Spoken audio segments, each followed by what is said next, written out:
little aloha in our day. Spread a little aloha around the world.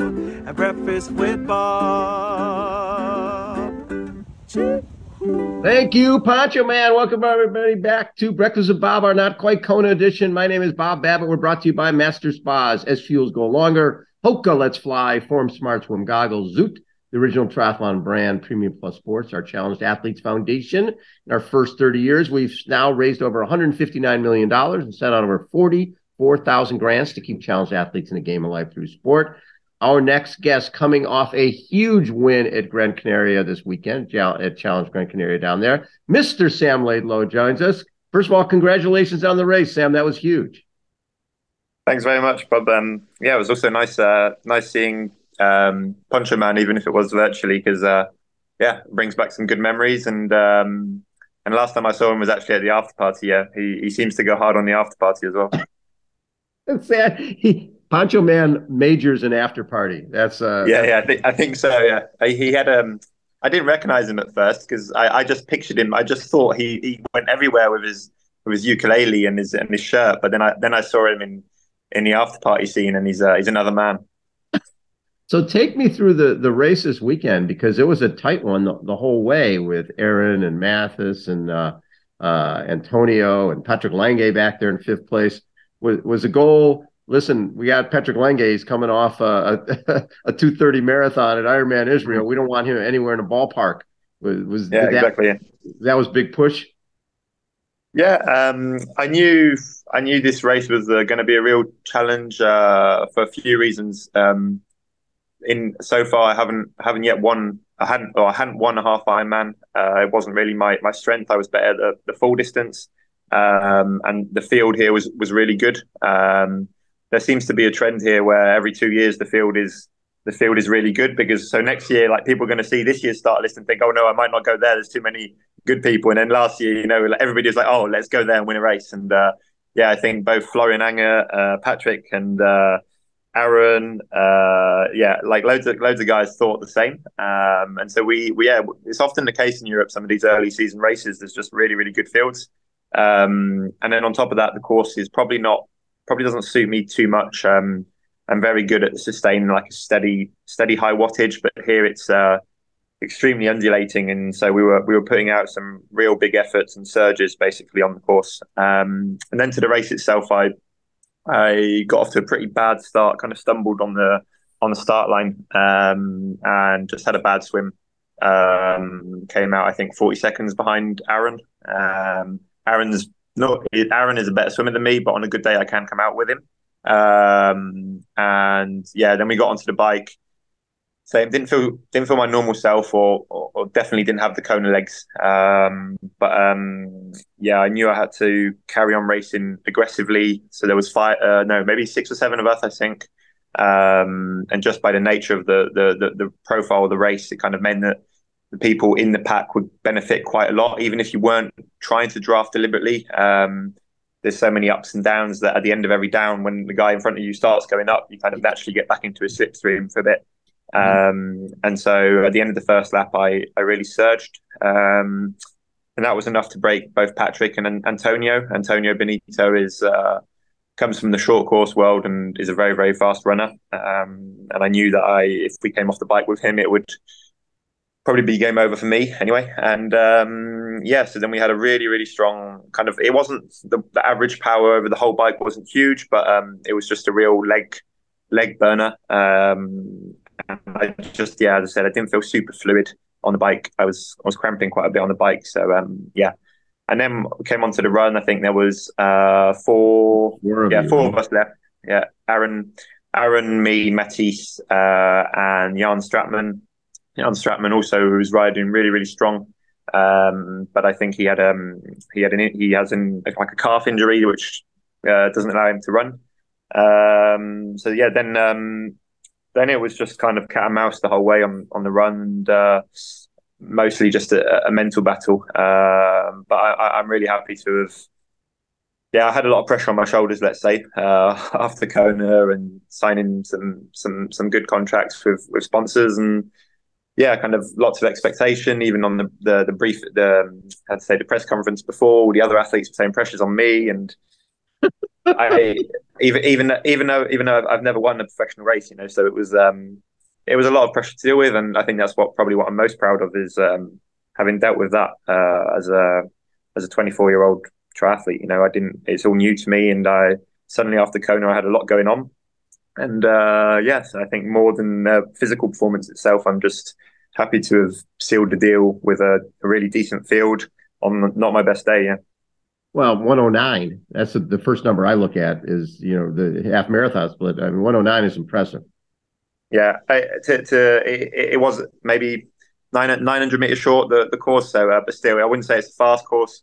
And also, we rode really, really hard and made the race really hard. So it meant that people. But I do think that Antonio Benito ran like 106.30 or something. So it does show that the course was a little short. But no, certainly it's a step in the right direction. I think the goal has always been to.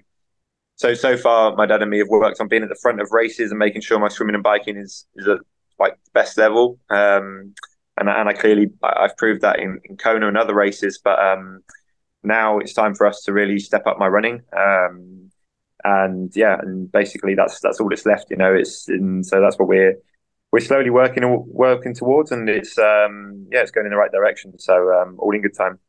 So when I look at Kona and the race that you put together there, and the fact that really if Gustav runs 2:38, you're the Ironman World Champion, right? I mean, you 2 minutes, 2 minutes. Do you look back? There's two ways to look at that race. One, it was a sort of announcement to the world that here I am, and I'm going to be a factor for a lot of years because I'm 23 years old and I'm good. And you can say, God, 2 minutes. Where do I find 2 minutes? How do I get 2 minutes faster? What did you take away from that amazing experience?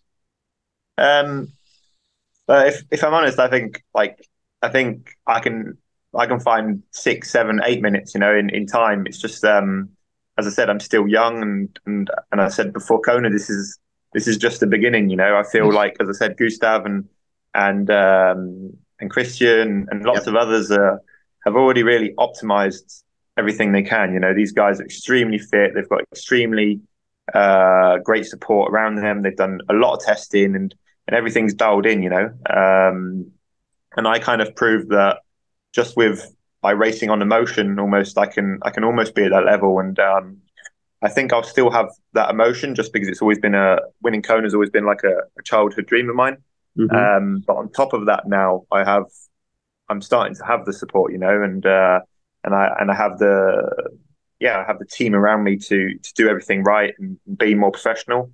And I think that's that showed this weekend. And I said it in my post is I've got no excuses not to perform. I've got amazing sponsors, amazing team, and I just have to deliver really. And that's an honor. So. Yeah, I don't really look at it as just 2 minutes. Sometimes I think if there was anything in Kona that I would redo, it would be the swim. I kind of went hard on the way out and should have done the other way just based on the tides. And I normally come out at least 2 minutes in front of the Norwegians, and in Kona I came out with them. So I did something wrong there. So I do think back about that, but equally it would have been too easy, to go to Kona and win it. The story would have been too easy. So let's make it a little longer. While we were in Nice, I think you and Patrick went and rode the course for the Ironman World Championship in Nice, and obviously you've spent some time on that course. What are your thoughts? Yeah, Nice is it's going to be really, really tough. Just the way the course is, you have kind of two choices. You can either ride really fast, and that will cost you a lot of energy, whether it's muscular or like metabolically in terms of like just your energy stores, or you can be much more conservative and lose a lot of time and hope to run well. But so I think we'll see some big explosions, and so it's a very fine line, especially for somebody like me who likes to race aggressively. I need to be smart on this course, but but luckily we're working on my run, and I kind of feel that I can come off the bike with everybody. You know, there's nobody who scares me so much on the bike that I feel I can't come off the bike with them. And hopefully I can get to a stage where, okay, if I get caught, then I'll just run faster than, you know, and that's what we've been working towards. But yeah, it's an exciting challenge, and also representing France, it would be a big thing. And I generally feel as well that two of the other main contenders for the podium are also French. Both Leon and Clément, they came fifth and ninth in Kona, but these guys are very, very good on hilly courses. You know, they almost specialize in that, and they've won Embrunman and Alpe d'Huez and all the big races in France. So I think France and the world is in for a surprise, which is pretty cool. So you've got the European Open coming up in a couple of weeks. It seems like I don't think you're going to be going to many races with now really deep fields. And then later this summer, you'll be at Challenge Roth, right? And we're probably one of the greatest fields ever assembled there as well. Looking at your summer, there's not many cherry pick races out there anymore. Everybody's geared up for every race out there. What are you looking at for this summer? Yeah, I think I thought about it. Like I thought about whether I should kind of aim for the PTO rankings or aim for Nice or just winning Roth. And I think for me, my main goal will definitely be the Ironman World Champs in Nice. Everything leading up to that is there to see where I'm at, to do good training sessions and to race. At the end of the day, you know, it's my job to race. So you do have to race. You can't just do one race a year, really. And I love racing. You know, I love traveling the world with my team and seeing where I'm at and trying to beat people. And so I think PTO Ibiza, then Ironman Lanzarote. The field probably won't be huge there because it's a smaller prize money event. I know that Cam's going for that. Cam's going, and also Tor Bendix. So there's some good cyclists. So they'll definitely test my legs. But I really want to go there and have a good run. You know, show people that I can run fast. And I feel I started that process this weekend. And then Roth. I think again Roth will be a battle probably between me and Magnus. Magnus is obviously the reigning champion and just an animal. I kind of feel like he probably didn't have the performance he was due in Kona. I kind of expected him to have a stronger bike than that. I'm looking forward to a big run battle in Roth with Magnus, and then obviously then prepare specifically for Nice, which will involve going there many times, studying the course, seeing what it takes basically to win Nice. Yeah. Well, and then obviously, like you said, growing up, Kona was always that goal. So that now you have a year to dissect what you did this year, get better, and then go to Kona with a game plan to put that one away as well. Yeah, Kona is still the goal. You know, I think still this year the way we're training is still like globally the way we're training. The goal is still to perform in Kona. You know, it's like if suddenly I didn't care about Kona, I would probably try and lose 3-4 kilos to be slightly lighter on the climbs, maybe change my positions. It probably doesn't need to be a zero. It probably in Nice, you know, it's more important to climb fast. And just small things like that. In Kona, the run's hillier, so you probably need a bit more strength. But globally, the goal will always be Kona. You know, I've said before that for me, it would mean more to win in Kona, but for me as an athlete and my image, it would probably mean more to win in Nice. But I mean, it's the first time in Nice, so I think it would be amazing as I said, as a Frenchman, to win the first ever Ironman Nice World Champs. So yeah, I can't really skip that. And in terms of your running has gotten so good so quickly, right? Because when I look back at St. George, I mean, St. George is not a fast run course, but still, 255, and then you go from there to Kona 244. Obviously, major changes, or not major changes, but major improvements. What have you done? Yeah. How have you become a better runner? So most of my Ironmans, my splits it's always been in the last 10K where I've crumbled. So I was kind of on them bases on the basis to run a fast marathon of like a 2:40 something. But often in the last 10K, I would really crumble. And Kona was the first race where I really, really dialed in my hydration strategy. I have a really high sweat rate, so I just have to drink so much. So in Kona, like I lose about 3 liters an hour. So like, let's imagine I don't drink at all. I'd probably lose somewhere like 20 kilos or just die, which I have come close to in some Ironmans. Yeah. So then my main concern was that in Kona was just drinking enough fluid, water. I'm not a super salty sweater. It was more just the volume of water. And yeah, if you look at any clips from Kona, whether it's transition 1, transition 2, or during the bike, I'm just permanently down in water, and and I feel it worked. And also, like most of my Ironmans beforehand were always a bit longer, and I would always kind of blow up at around the 7:30 hour time mark.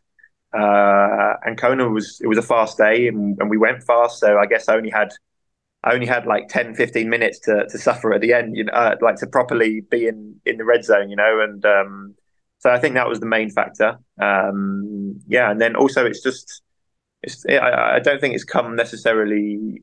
There hasn't been a big jump quickly in my running. It's been very constant, and it's taken a bit more time than other things. But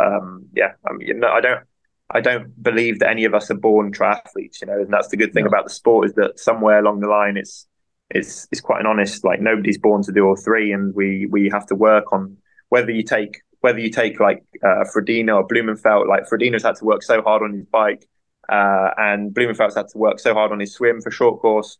Every single athlete, has had to work hard somewhere, and apart from maybe Alistair seems to be born to do all three. When you go to European Open, you got Frodeno, you got Alistair, you got Christian. It's like the Hall of Fame. And you've said that half distance really isn't. This is even less. This is even shorter. Yeah. What are your goals for that particular race? I think my goal is to race aggressively, to hurt them. I think it would mean a lot for me to beat them kind of guys. And all them races, I see them as just like as bonus. It's just, if I do well there, then that's great. It means that I'm also probably in good shape to do an Ironman in the past anyway. That's what I found. For instance, in Dallas, which was 3 or 4 weeks before Kona, I came fourth, but knew I could. I knew that if I had to carry on, it was really, really hot in Dallas. I knew that at the end, everybody was like crumbling and getting into ice bath, and I felt okay. I felt like I probably hadn't quite pushed it enough, but I equally knew that I could kind of sustain a pace pretty close to that for much, much longer. And so, yeah, I think racing the shorter course helps me for Ironman. Well, especially last year, you got fourth at PTO Open and the U.S. Open and the Canadian Open. So obviously, you're able to hang even on courses that really don't suit you that well, distance-wise. Yeah, I think it's important, to work on your weaknesses and put yourself in uncomfortable situations, which is it's easy not to. And yeah, as I said, I not only is it that, but I also don't. I have nothing to lose in these races. I'm young. Right. I've got a few years ahead of me, and if I lose or blow up, it doesn't really matter. It's not the end of the world. So you come off of Kona, and your world changed pretty significantly in terms of sponsorship and pressure and things like that. But I remember talking to Craig Alexander once, and we talked about, when you start coming over and all these people want to interview you, you can look at it one way is, oh my God, I've got to do all these interviews, or two, I get to do all these interviews. I get to talk to people because now I'm taking care of my sponsors. This is why we do the sport, to be great. And if you're great, there's other expectations to go along with it. It seems like you've embraced the fact that, hey, my performance said that I should have major sponsors. You now have major sponsors, and you've internalized and said, hey, I'm one of the best in the world. I'm going to go out and prove it. Yeah, it's I genuinely didn't realize, even though it's funny, because even though I studied Kona for ever since I've been a kid, I never really realized the impact that it would have, or never thought about the impact it could have on my life or my family's life. yeah, so it was all a lot to learn very quickly. Mhm. I don't know if it's been enough time to say in hindsight, but let's say if I did now in hindsight, I felt like I dealt with it quite well, because I'm surrounded by some amazing people, and that's yeah. There's some real tough times, For 3 months after Kona, I would go to bed at night and just like often break down in tears just because I would be exhausted, and I couldn't even describe what it was. I had no reason to be crying. Everything was great, Yes. but I was almost just burnt out. It was I'd given pieces of Sam Laidlow to maybe a few too many people, and that's tiring. But anything, as I said before, like anything that's uncomfortable or difficult just makes you stronger. And I feel I've since Kona, like before Kona, I was just an athlete, and now I'm a like I've had to grow up as a I'd say not just as an athlete, but as a human, but also as an entrepreneur, as everything. I've had to learn so much very quickly, and I'm grateful that the Yes. sport has done that to me. I feel that not many 24-year-olds have had to uh, have had to ask themselves questions that I've had to ask myself, which is great. I'm convinced that maturity comes with experience and not age, and I hope that by the time I'm 40, I have a shit ton of maturity or experience.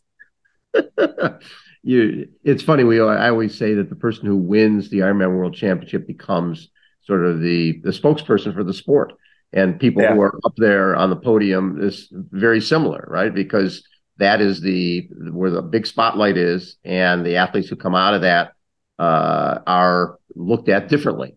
And you've embraced this really, really well. And the upside is there, Sam. You're doing great stuff already, but how calm you stayed through all this, at least to the outside world. yeah, and I think what I did well was although as I said it changed my life. The goal was actually for it to not change my life. It's something clearly worked to get me to that level.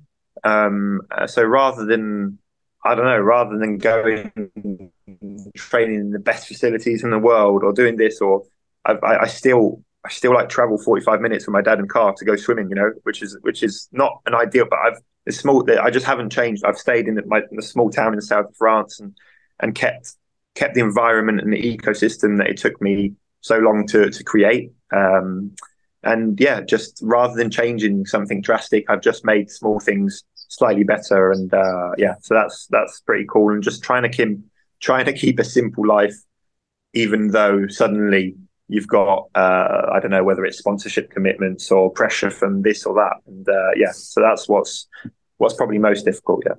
I love it. I know you've got other engagements to get to. Thank you for taking time. I have to go for a run. I have to go for a run. Yeah, I thought that after winning Gran Canaria, I had a break, but coach Dad has put. I've already done 2 sessions today, and I need to go for a third. So Wait, yeah, so no. Dad's still coaching you? Oh yeah, 100%. Yeah. Now, what was his response after Kona? He just said, "Fuck Sam, you should have won." um, He's no, right. no, no. He was super emotional. I think it's the first time I've seen him cry at a race, and yeah, it was great. The only thing I regret is not being able to bring my mum and my brother, just from financial reasons. It was just too big of a risk to bring them. If I would have known I come second, then maybe. But yeah, so definitely next year, and also in Nice, I'll be bringing my whole family and my team. And I think more than anything, that's what I really envision, and that motivates me is kind of celebrating with my closest friends and family. Was there a point in your career where Dad wasn't your coach, or has Dad been your coach all the way through? No, so my dad never coached me until I was sorry, he coached me like very young, but kind of almost within a triathlon club that he coached. And then I went to different structures, and then when I was 18, I moved out of that.